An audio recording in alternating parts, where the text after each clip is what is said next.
رفع والی بات ہوئی، ہاں ہاں رفع والی، اس میں ہے کہ جو ضرورت سے بچ جائے، ہاں تو یہ ضرورت کا تعین جو ہے آپ نے کرنا ہے.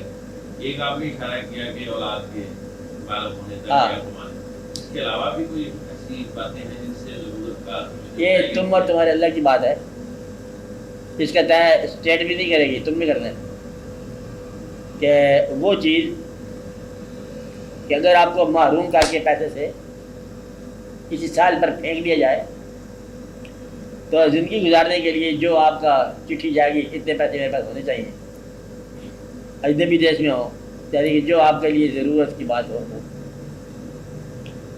اب مقصد ہے کہ پیسہ برائے پیسہ رکھنا یہ نہیں ہوتا. پہلے فصل کا ضرورت ہو، کھانے کی ضرورت ہو، لباس کی ضرورت ہو، یہ بنیادی ضرورتیں ہیں، مکان کی ضرورت ہو، شادی کی ضرورت ہو، شادیوں کی ضرورت ہو. چلو آج کل اولاد کی تربیت بھی لے لو، پرورش بھی لے لو، تھوڑا سا مطلب آپ اپنی چائے شائے بھی رکھ لو، کھانا پینا بھی رکھ لو. اس کے باوجود بھی جو پیسہ پڑا ہے، پیسہ جو اپنے آپ کو کماتا جا رہا ہے، اپنے آپ میں ملٹی پلائی ہوتا جا رہا ہے، یہ اس کے خلاف بات ہے کہ وہ پیسہ کبھی نہیں رکھا کرو جو ملٹی پلائی ہوتا ہے. پیسہ جو ہے ان سیلف ملٹی پلائی ہوتا رہتا ہے. 2 کروڑ رکھے تھے، اب 2.5 کروڑ منٹوں سیکنڈوں میں ہو گئے. مقصد یہ ہے کہ جتنے پیسے زیادہ رکھو گے تو پیسے خود بخود آتے جائیں گے، بغیر میں کوئی کام نہیں، صرف پیسے تم نے جمع کیے. اور جمع ہونے کے ساتھ ہی اب پیسہ جو ہے اپنے بچہ پیدا کرتا رہتا ہے.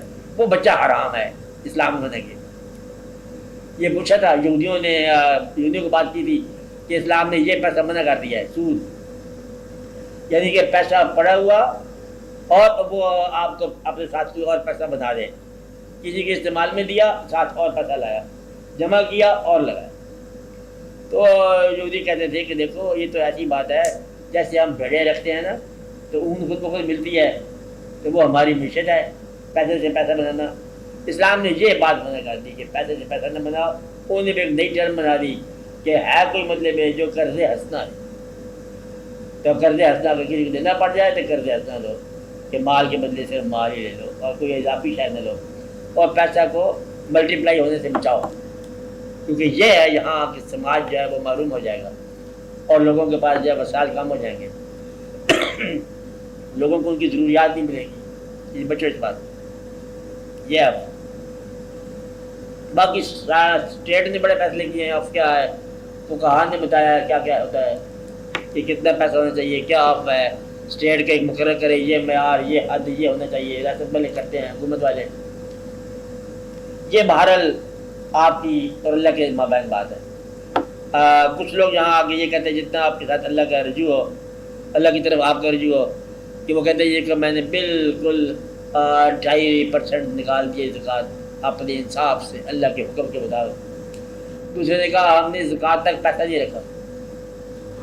اب یہ جو حکم دینے والے ہیں ان کے پاس کبھی مطلب پیسہ نہیں ہوا کہ زکوٰۃ کا موقع ہے، اس زکوٰۃ سے پہلے سے فارغ کر آتے ہیں پیسے کو.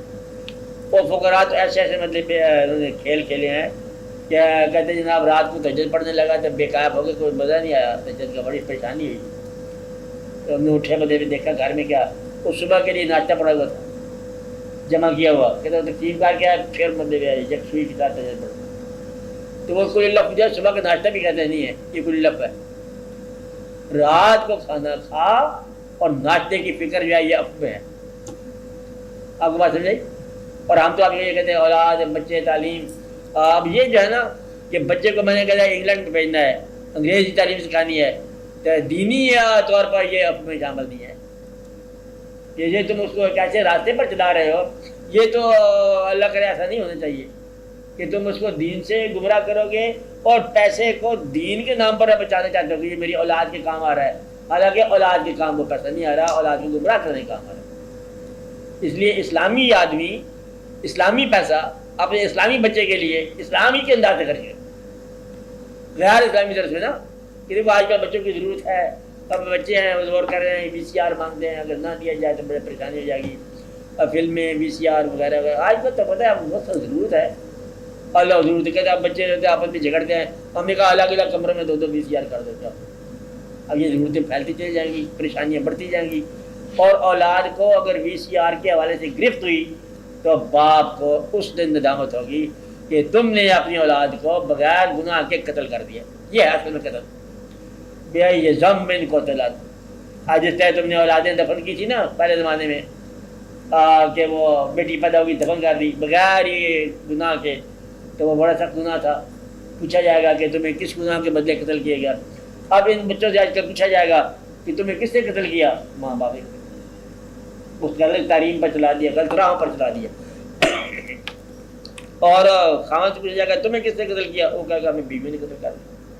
کیا ایسا تقاضا کیا کہ ایسی زندگی گزارو؟ امیر زندگی، امیر کے اندر جو ہے نا ہم ایمان تھوڑا سا بیچنا پڑ گیا. تو یہ بھی سودا سمجھ کے ایمان کو بیچ رہے ہو، یہ اسٹاک رکھا ہوا ایمان کا بیچتے جا رہے ہو. یہ رعایت کر دو، وہ رعایت کر دو، چھوڑو جانا، کیا فرق پڑتا ہے؟ تھوڑے سے جھوٹ سے کاروبار چل رہے تھے، کیا فرق پڑتا ہے؟ بس تھوڑے سے ایمان بیچتے بیچتے ایمان کو تم نے پیسہ بنایا، ایمان بیچا اور پیسہ حاصل کیا. کچھ لوگ ملک بیچ کے پیسہ حاصل کرتے ہیں، کچھ لوگ جو مرضی کرتے جاؤ، ملاوٹ چھلاوٹ لینا لینا. یہ بات جو ہے اصل میں مسلمان ہونے کی. اگر تم دل سے مسلمان ہو جاؤ اور اللہ تعالیٰ کی بات کو مانو تو پھر تمہیں اللہ کی بات سمجھ آنا شروع ہو جائے گی. ورنہ یہ کبھی مان لو گے، کبھی نہیں مان لو گے، کبھی کر لو گے، کبھی نہیں کر لو گے. اور کہتے ہیں بڑے فائدے ہوئے اسلام کے، ہمیں مذہب کے بڑے فائدے ہوئے. ساتھ دوسرے بولا کہتا ہاں بڑا ہی نقصان ہوا مذہب کا، مذہب کی وجہ سے بڑا نقصان ہوا. کہتا ہے کس طرح؟ کہتا ہے دیکھو مذہب کا فائدہ مجھے یہ ہوا کہ پریشان زندگی ہے، ایک آنے والی جنت کی قبر کا انتظار تو ہے نا، خوبصورت انتظار جو ہے. کہتے ہیں امید تجھے ملی ہے لیکن مجھے ایک آنے والے دوزخ کا ڈر ہے، یہ مذہب کا نقصان ہے. وہ فائدے والا کہتا ہے کہ مجھے مذہب کا بڑا فائدہ ہے، مجھے سنگتیں ملی ہیں، دوست ملے ہیں. کہتا ہے مجھے مسجد میں دشمن ملے ہیں آپ نے. اب یہ دین کا نقصان بھی ہو گیا. کہتا ہے مسجد کے اندر دشمن بنا کے آیا ہوں، وہ مسجد میں دوست بنا کے آیا. اور کہتا ہے بس ایک ہے یا اللہ تعالیٰ ہمیں اللہ ملا جو ہماری باتیں پوری کرتا ہے، دعائیں منظور کرتا ہے. کہتا ہے ہمیں تو جو اللہ ملا اس نے میری ایک دعا منظور نہیں کی. اب یہ مذہب کا فائدہ بھی ہوا، مذہب کا نقصان بھی ہوا. ماننے والے کو فائدہ ہی فائدہ ہے چاہے بات کوئی نہ پوری ہو. تم نے دل سے نہیں مانا، اس لیے تم نفع نقصان کی باتیں سوچتے ہو. نفع نقصان سوچنے والا کبھی نہیں مان سکتا. میں آپ کو یہ نصیحت کرتا رہتا ہوں کہ آپ نفع اور نقصان کے اندر آپ اللہ کو ماننا ہے. آپ اپنے آپ کو بدلے پہ جب ماننے والا بنا لو گے تو نہ کوئی نفع ہے نہ سود ہے، نہ سود ہے نہ زیاں. لا الہ الا اللہ، یعنی نہ کوئی نفع ہے نہ کوئی نقصان ہے، صرف لا الہ الا اللہ ہے. تو نفع نقصان جو ہے یہ غیر کا کام ہے. اللہ کو نفع کے لیے ماننا، پھر اللہ کو نقصان کے بدلے چھوڑ دینا، یہی ہوتا ہے.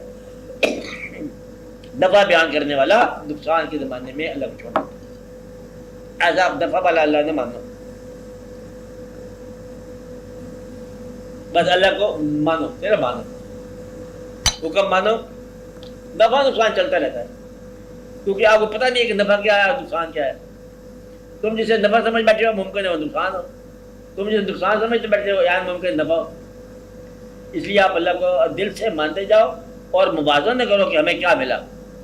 یہ آنسٹ آدمی ہے، دیانتدار، کہتا ہے بس یہ آپ سے دیانتدار آدمی ہے نا، فاقہ ہی آ گیا. اگر دیانتداری سے فاقہ آ جاتا ہے تو پھر فاقہ ہی بہتر ہے. مقصد یہ لیا کہ فاقہ ڈالنا مقصد نہیں ہے، دیانتداری پالنا مقصد.